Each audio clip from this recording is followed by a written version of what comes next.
রহমান রহিম। সুপ্রিয় শিক্ষার্থীরা, তোমাদের অনলাইন ক্লাসে স্বাগত।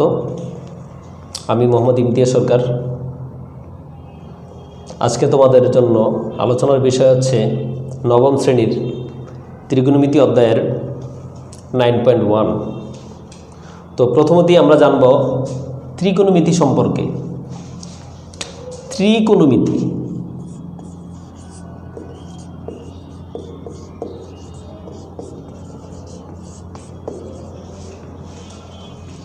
ত্রি শব্দের অর্থ হচ্ছে তিন,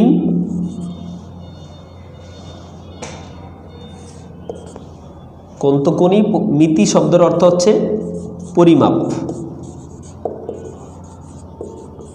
তাহলে ত্রিগুণমিতি অর্থ দ্বারায় তিন কোণ পরিমাপ অথবা তিন কোণের ধার পরিমাপ।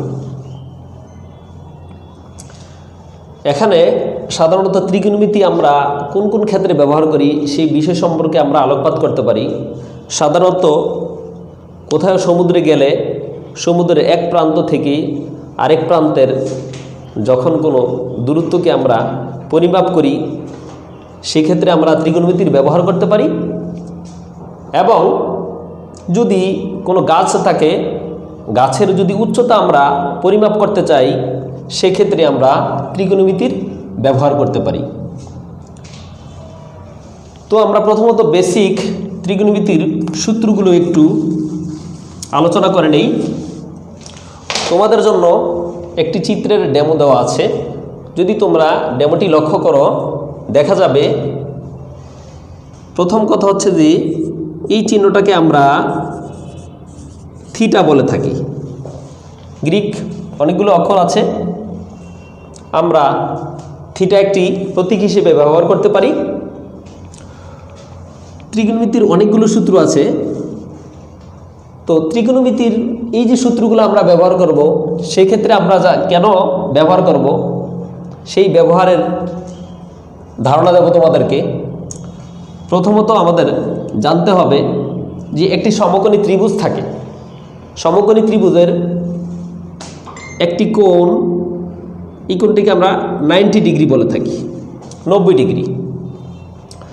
তো যে সমকোণ থাকে সমকোণী ত্রিভুজের, এই যে সমকোণী ত্রিভুজ যদি আমরা বাহুকে এভাবে চিহ্নিত করি এ বি সি, তাহলে বি কোণ হচ্ছে 90 ডিগ্রি। বি কোণের 90 ডিগ্রির বিপরীত বাহু হচ্ছে অতিভুজ। আমরা বিপরীত বাহুকে অতিভুজ বলে থাকি। সমকোণী ত্রিভুজের বিপরীত বাহুকে অতিভুজ বলে থাকি। আর সি পাশে হচ্ছে যদি আমরা এখানে থিটা ব্যবহার করি, তাহলে থিটা যদি আমরা একটা কোণ হিসেবে ব্যবহার করে থাকি তাহলে থিটা কোণের বিপরীত হচ্ছে লম্ব। থিটা কোণের বিপরীত হচ্ছে লম্ব, সেজন্য এটাকে আমরা লম্ব বলে থাকি অথবা বিপরীত বাহু বলে থাকি। বিপরীত বাহু বলে থাকি। আর বিসিকে আমরা ভূমি বলে থাকি অথবা এটাকে আমরা সন্নিহিত বাহু বলে থাকি। ত্রিকোণমিতির এই যে তিনটি বাহু আছে, যদি বাহুগুলোর মধ্যে যে কোনো দুটি অনুপাতের আমরা তুলনা করতে যাই বা একটি অনুপাত আমরা বের করতে যাই সেক্ষেত্রে আমরা এর ব্যবহার লক্ষ্য করতে পারি। তো আমরা প্রথমত বেসিক সূত্রগুলো জানব। আমি লিখেছিলাম প্রথমেই সাইন থিটা। সাইন, এই চিহ্নটির নাম হচ্ছে theta. Sign theta equal to আমরা লিখতে পারি 1/কোসেক থিটা। যেখানে চিত্রের মধ্যে আমি দেখিয়েছি যদি সাইন থিটার আমি বরাবর চলে যাই তাহলে লিখে আছে কোসেক থিটা। তাহলে আমরা বলতে পারি সাইন থিটা ইকুয়াল টু 1/কোসেক থিটা। দ্বিতীয় সূত্র, যদি আমি এটার আবার বিপরীত করে থাকি যে কোসেক থিটা লেখা আছে উপরে, তাহলে আমি যদি লিখি cosec theta equal two 1/sin theta. দ্বিতীয় সূত্র চলে গেল। তৃতীয় সূত্রতে আমরা আসি। এবার যদি আমরা বলি কস থিটা, কস থিটা, কস থিটার বিপরীত ভাবে আমরা লিখতে পারি 1/sec থিটা। আমরা চতুর্থ সূত্র বলতে পারি sec থিটার বিপরীত হচ্ছে cos, তাহলে আমরা বলতে পারি sec theta equal two 1/cos theta. পঞ্চম সূত্রে আমরা বলতে পারি tan থিটা তার বিপরীত পাশে লিখে আছে cot, তাহলে বলতে পারি tan theta equal two 1/cot theta.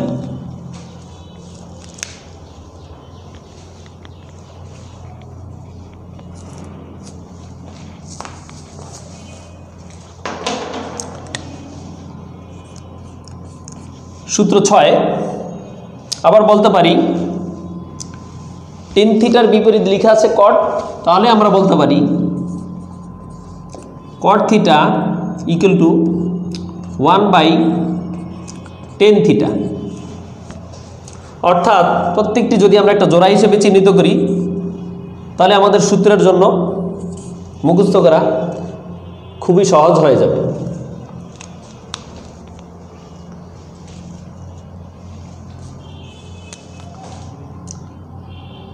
সূত্র 7 যদি আবার আমরা লিখি tan theta equal to sin theta by cos theta 8, আবার লিখতে পারি cot theta equal to cos theta by sin theta. 8টি সূত্র হয়ে গেল।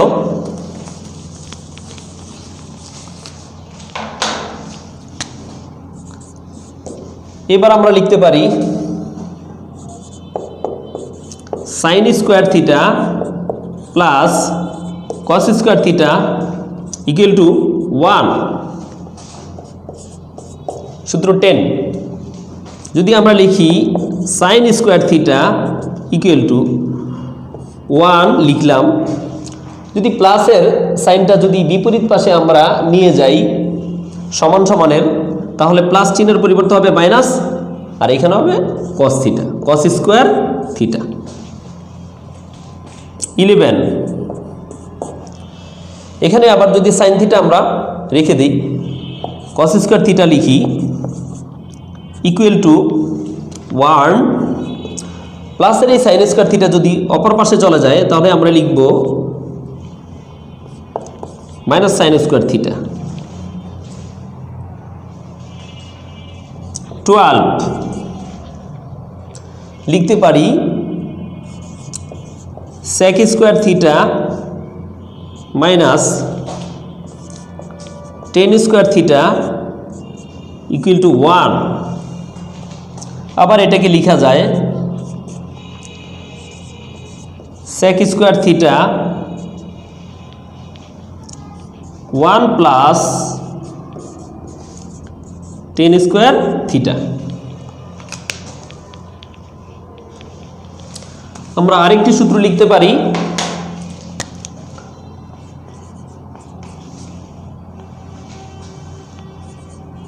sec স্কয়ার থিটা সমান সমান 1 থেকে যদি প্লাসের 1 এই পাশে চলে আসে মাইনাসের 1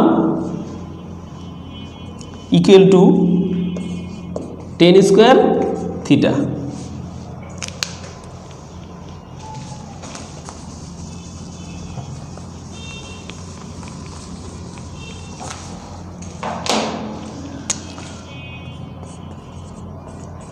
এবার 15 নম্বর আমরা সূত্র লিখতে পারি cosec square theta minus caught square theta equal to 1।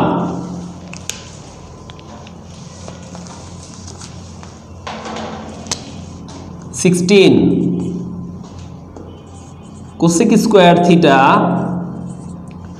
Equal to 1 মাইনাসের কট স্কোয়ার থিটা অপোজিট পাশে চলে গেলে হবে প্লাস কট স্কোয়ার থিটা। 17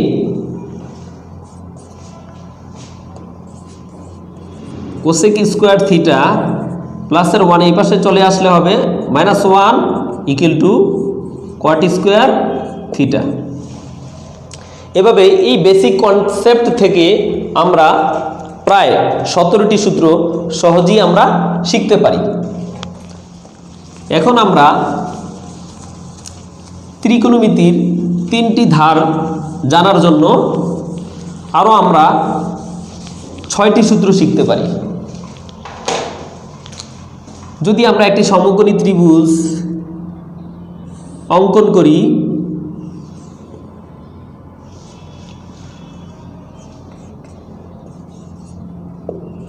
তাহলে এই চিহ্নটাকে বিসি বাহুকে বলবো আমরা ভূমি বলে থাকি,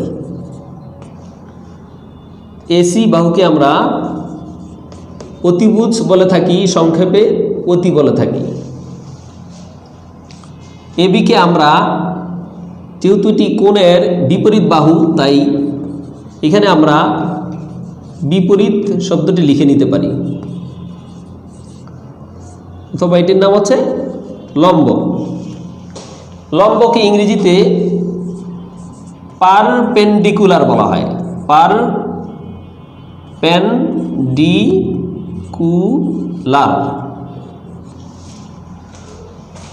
অতিভুজকে হাইপোটেনিউজ বলা হয়।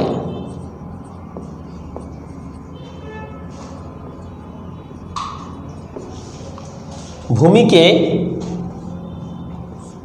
সন্নিহিত বাহু বলা হয়, ইংরেজিতে অ্যাডজাসেন্ট বলা হয়।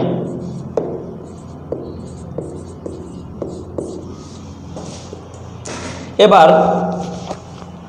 এই 3টি জিনিসকে আমরা মেলে ধরতে পারি এইভাবে যে, প্রথমত যদি বলি সাগরে লবণ অনেক, তাহলে সেক্ষেত্রে আমরা বলবো, যদি সা বলে থাকি, সাথে বলি সাইন থিটা, লতে হচ্ছে কি লম্ব,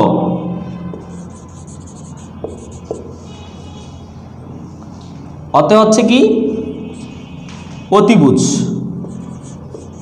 তাহলে সাইন থিটার সূত্র দাঁড়ালো লম্ব বাই অতিভুজ। সাইন থিটার বিপরীত হচ্ছে cosec theta.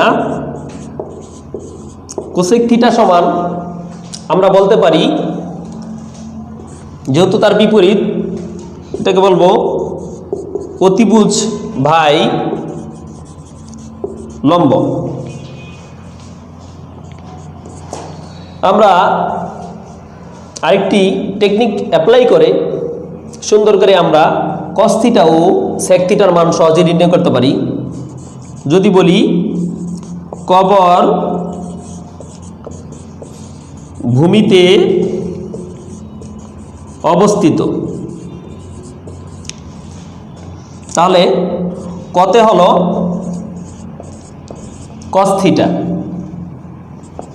Cos theta equal to ভূমি বাই অতিভুজ। কস থিটার বিপরীত হচ্ছে sec theta. Sec theta equal to, আমরা এটাকে উল্টো করে দিতে পারি, তাহলে আমরা বলবো অতিভুজ বাই ভূমি। আমরা 4টি সূত্র পেয়ে গেলাম আমাদের, আর বাকি রইল মাত্র 2টি সূত্র।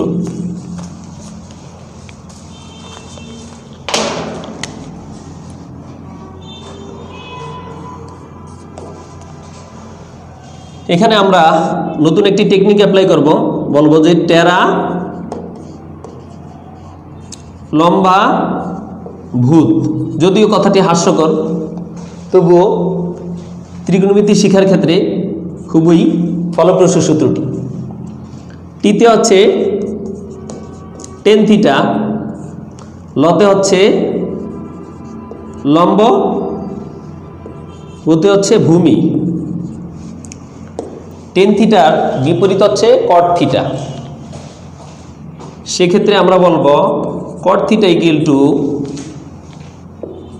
ভূমি বাই লম্ব। টোটাল আমরা এভাবে 23টি সূত্র এই জায়গা থেকে আমরা সহজেই উপলব্ধি করতে পারলাম এবং অতি সহজেই শিখাও হয়ে যাবে। যদি তোমরা ত্রিকোণমিতির এই বেসিক সূত্রগুলো ভালোভাবে শিখতে পারো তাহলে তোমাদের জন্য অনেক সহজ হয়ে যাবে 9.1, 9.2 এবং দশম অধ্যায়। আশা করি তোমরা সূত্রগুলো অবশ্যই মনোযোগ সহকারে বাসায় দেখে নিবে।